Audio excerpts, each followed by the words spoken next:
From Boston comes a nightmare story of a random crime and violent death. When I realized the truth of what happened, bitter tears welled up from within me. It was a major crime, a suburban couple, just beginning their lives together, caught in the merciless urban jungle. Their bodies were covered in blood, lying motionless. The case shocked investigators, family, and friends alike. It was Boston's strangest murder case. Can you believe that this story was fabricated? It wasn't true. Raise your hands. Everything was fake. It was shocking, confusing, and devilishly cunning. It was 1989, a year of great shifts. A new era was dawning with a new mayor, new technology, and new money flowing through the city. People drove the best cars, wore the finest clothes, drank the best wines, and vacationed in all the right places. The young professionals were more than just affluent youth. They had become a phenomenon. A fierce competition to be the best was taking hold, especially here in Boston, Massachusetts. Boston was approaching having the highest per capita income of any American city. But Boston was also accumulating a staggering tally of violent crimes. Nearly 13,000 that year, including thefts and rapes. Like any major city, crime was pervasive. Chuck and Carol Stewart embodied this era in conflicting ways. They were ambitious, successful, and living the dream. Carol grew up in Medford, a traditional working-class city just outside Boston.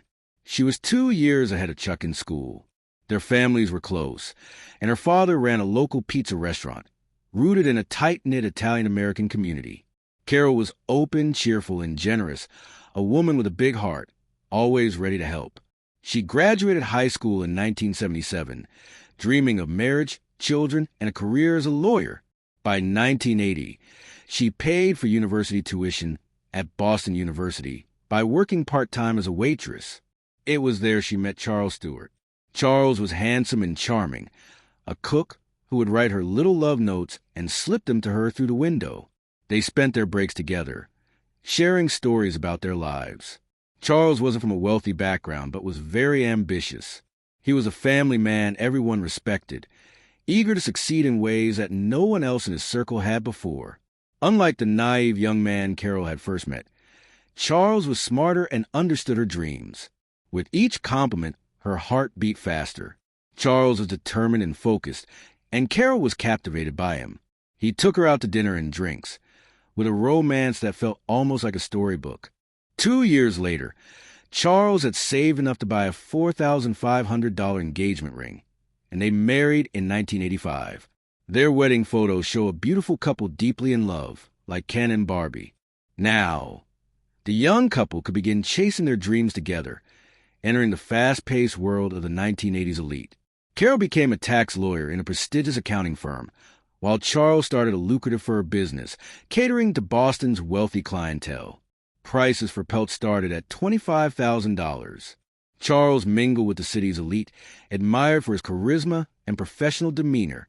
They bought a house with a jacuzzi and swimming pool, and spent lavishly to maintain their status, including buying a mobile phone that could work anywhere, a luxury at the time. Yet, despite this prosperity, something was missing for Charles, a dream to invest in a restaurant. However, Carol had important news. She was pregnant. While Carol was thrilled about expecting a child, Charles worried about the financial implications and how it would affect his ambitious plans. Hashtag Part 2, the Night of Terror. One evening in October 1989, Charles and Carol left Brigham Women's Hospital in Roxbury after attending a Lamaze class. Carol was 7 months pregnant and full of excitement, eagerly anticipating the birth of their child. They took a short trip through the suburbs to the Stewart family home, passing through Mission Hill, a neighborhood rife with crime, gangs, and a cocaine epidemic at the time. Carol was eager to get home, while Charles drove through the dangerous Tremont area. At 8:30 p.m., at a deserted intersection, their car came to a stop.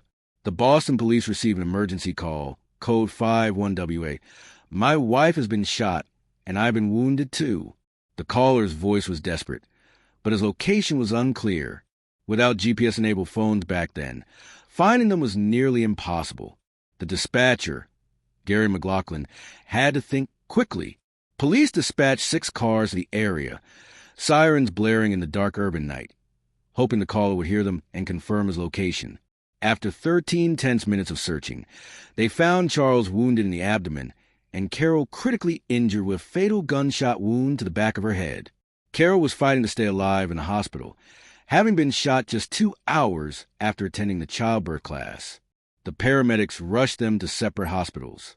Carol was taken to Brigham Women's Hospital, where she had been attending classes just hours before, now fighting for her life. Charles was taken to Boston City Hospital with severe but non-fatal injuries.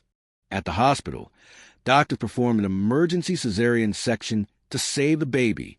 Little Christopher was born in critical condition with severe brain damage.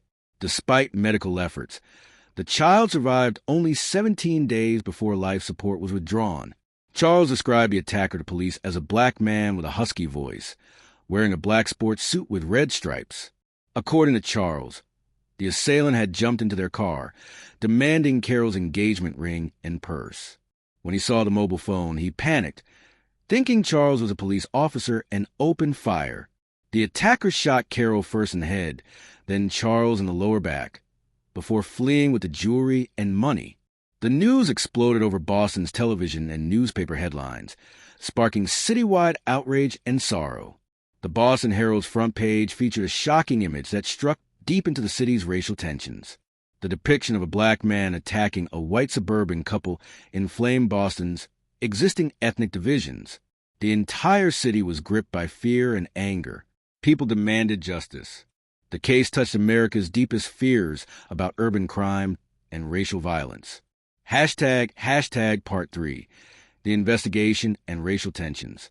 As the investigation unfolded, the Boston Police Department launched an intensive manhunt. Detective Thomas Miller, with 11 years of experience in the homicide unit, took charge of the case. The pressure to solve the murder was immense.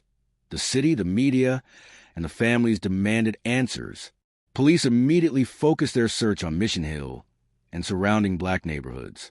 They deployed stop-and-frisk operations, stopping and searching hundreds of black men based solely on Charles's description of the attacker. This aggressive policing strategy, endorsed by the mayor and police commissioner, generated deep mistrust between law enforcement and the community.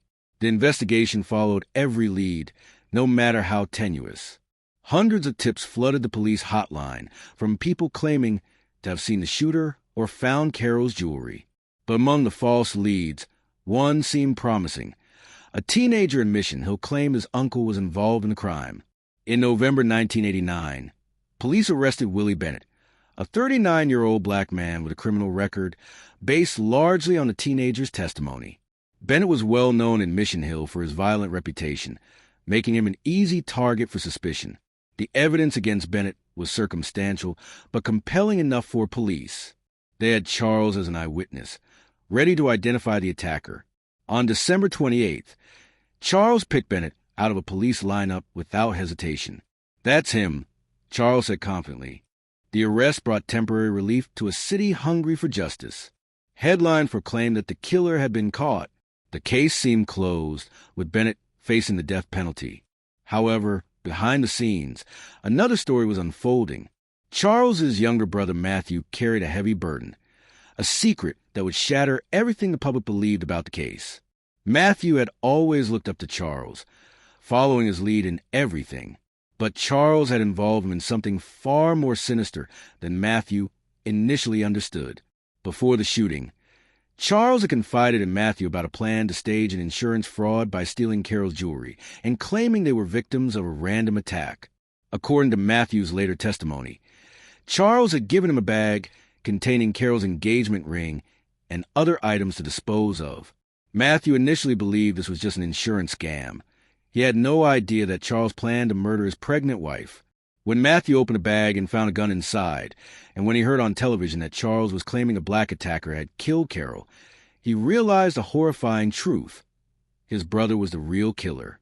Hashtag Part 4. The truth revealed in its aftermath. For months, Matthew struggled with his conscience as Willie Bennett faced potential execution for a crime he didn't commit. The weight of knowing an innocent man might die for his brother's crime became unbearable. On January 3rd, 1990, Matthew contacted a lawyer and agreed to tell police the truth. His confession to investigators revealed the elaborate deception Charles had orchestrated. The supposed carjacking was entirely fabricated. Charles had murdered his pregnant wife for insurance money and to escape a marriage that had become financially burdensome. The revelation sent shockwaves through Boston and across the nation. Charles Stewart, the grieving widower who had captured America's sympathy, was actually a cold-blooded killer who had manipulated racial tensions to cover his crime. When Charles learned that police were closing in on him, he disappeared. On January 4th, 1990, his car was found abandoned on the Tobin Bridge. Hours later, his body was pulled from the Mystic River. Charles Stewart had committed suicide rather than face justice for his crimes. The case's resolution exposed the devastating consequences of racial bias and prejudice. Willie Bennett and other black men had been wrongfully accused and terrorized by police based solely on racial stereotypes. The aggressive stop-and-frisk tactics had traumatized entire communities and deepened mistrust between police and residents. Boston's media and law enforcement faced harsh criticism for their handling of the case. The rush to judgment based on racial assumptions had nearly resulted in an innocent man's execution. The case became a cautionary tale about the dangers of prejudice in the criminal justice system. Matthew Stewart was sentenced to 2.5 years in prison for his role in the conspiracy. The trauma of the events and his guilt over his brother's crimes haunted him for the rest of his life. He died years later from a drug overdose in a homeless shelter, another victim of Charles's web of deception. The families affected by the case struggled to find closure. Carol's parents, devastated by the loss of their daughter and grandchild, also had to cope with the knowledge that the man they had trusted and loved as a son-in-law was their daughter's killer. The DiMaiti family's grief was compounded by the realization that Carol's final moments must have been filled with terror and betrayal. For Boston's black community, the case represented a painful reminder of how easily they could be scapegoated for crimes they didn't commit. The mistrust generated by the Stewart case's investigation tactics lingered for decades, affecting police-community relations well into the 21st century. The story of Charles and Carol Stewart became more than just a murder case. It became a mirror reflecting America's deepest social divisions. The ease with which the public accepted the story of a black perpetrator attacking white suburbanites revealed uncomfortable truths about racial assumptions and prejudices that ran deep in American society. In 2023, more than 3 decades after crime, Boston's mayor issued a formal apology to the black men who were wrongfully accused and terrorized during the investigation. The apology acknowledged the harm done, but could never fully heal the wounds left by this tragic deception. The case remains a powerful reminder of how lies, prejudice, and the abuse of trust can destroy lives and communities. Charles Stewart's ultimate act of cowardice, taking his own life rather than facing the consequences of his actions, left behind a legacy of pain that affected everyone touched by his web of deception. Today, the story serves as a cautionary tale about the dangers of rushing to judgment, the power of racial bias, and the importance of seeking truth over convenient narratives. It reminds us that sometimes the greatest monsters are those who appear most sympathetic, and that justice requires not just finding a culprit, but finding the right one.